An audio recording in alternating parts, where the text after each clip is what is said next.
Doctor Ratnu, बहुत बहुत स्वागत है आपका।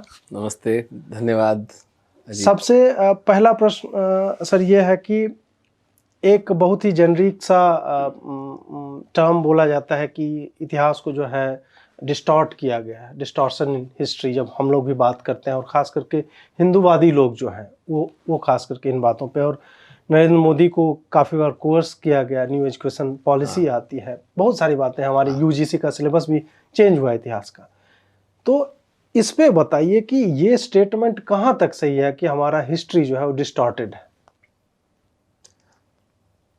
जी, मेरी जो जानकारी है भारतीय इतिहास के बारे में वो मेवाड़ के महाराणाओं तक सीमित है, जो मैंने गहन अध्ययन किया है। शोध इसको मैं इसलिए नहीं कहूँगा कि ठीक है, मैं अवश्य वहाँ पर गया, मैंने फिजिकल प्रमाण भी एकत्रित किए कि ये युद्ध हुए थे। मैं उन लोगों से, उनकी पीढ़ियों से जो लोग थे उनसे मिला, और वो घोड़े की टाप तक मैं देख कर आया जो प्रताप जिन रस्तों पे चलते थे, और वो एक तथ्य है जो हमारी आंखों के सामने है।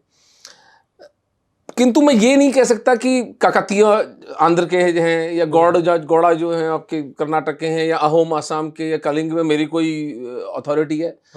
तो मैं इतिहास का एक छात्र हूँ, एक अन्वेषक हूँ, और मैं एक 2 साल के अध्ययन के बाद ये बिल्कुल एक रीजनेबल सा स्टेटमेंट दे सकता हूँ कि इतिहास को हमारे तोड़ा मरोड़ा नहीं गया है, हमारे इतिहास को पूर्णतः निस्तनाबूद, पूरी तरह बर्बाद, पूरी तरह नष्ट किया गया है। मेरी रुचि इस विषय में कैसे जगी? मैं श्री संजय दीक्षित जी के एक ट्वीट पढ़ता हूं आज से 2 वर्ष पूर्व कि दिवेर का युद्ध जो था वो असली युद्ध था महाराणा प्रताप का। अब मैं राजस्थान में पला बड़ा, मैं क्षत्रिय हूं, मुझे दिवेर का नाम तक नहीं पता था, और मैं अपने आप को सो कॉल्ड अवेकन्ड हिंदू मानता हूं। फिर जब मैंने जाकर उस जगह का निरीक्षण किया, दिवेर में गया, वहां के लोगों से मिला, वहां साक्ष्य देखे मैंने जब युद्ध के, तो मैंने कहा इतना प्रताप तो एक ऐसे व्यक्ति हैं जिनकी छाप हिंदू जनमानस में आपको यहां से लेकर अटलांटा तक और यहाँ कश्मीर से लेकर कन्याकुमारी तक और सब जगह मिलेगी। यानी मैं तो जब इस पुस्तक की पूरी इस प्रोसीजर में जब मैं लिखता गया तो मुझे पता चला कि वियतनाम के युद्ध के समय प्रताप उनके प्रेरणा स्रोत थे।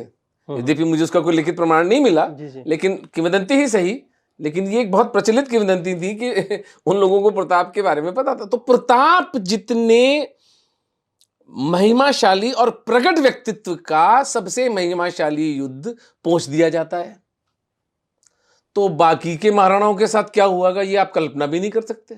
बाकी महाराणाओं का तो हम नाम भी नहीं नाम भी नहीं जानते हैं। तो जैसे मैं बिहार की बात अगर करूं, मेरी जो एजुकेशन हुई है, तो हम लोग महाराणा प्रताप एक जानते हैं, एक राणा सांगा जानते हैं, उनके बियॉन्ड उनमें भी नाम जानते हैं। और ये बताया जाता है घास की रोटियां खाई थी, जो कुछ प्रचलित बातें हैं।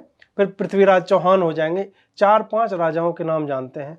उसके अलावा मतलब और कौन है, मतलब कितने राणा हुए या क्या है, राणा का मतलब क्या होता है? जैसे विलक्षण बात है। राणा शब्द जो है ये दरअसल इस वंश का आरंभ होता है भगवान राम के बड़े बेटे लव से।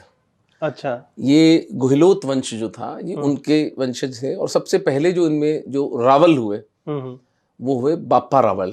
वो हुए 8वीं शताब्दी में। 715 से 740 तक उनका शासन रहा।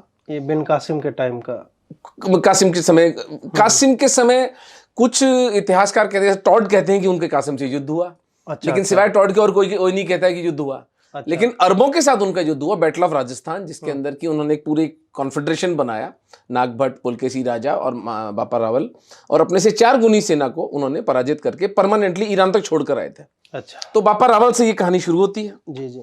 उसके बाद उनके पूरी की लाइन है पूरी। अच्छा, ये उनके भगवान राम के बड़े बेटे लव के वंशज हैं। अच्छा, सूर्यवंशी कहलाते हैं।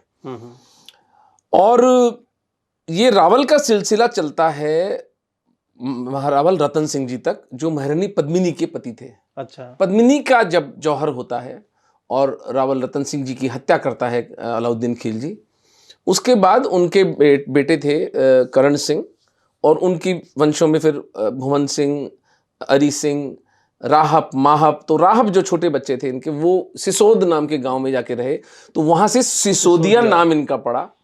और सिसोदिया वंश के जो राजा जो बने, वो भगवान एकलिंग जी को, महादेव को अपना पालक मानते हैं मेवाड़ का, और ये स्वयं को उनका दीवान मानते हैं। तो ये राणा शब्द वहां से आता है कि ये भगवान शिव के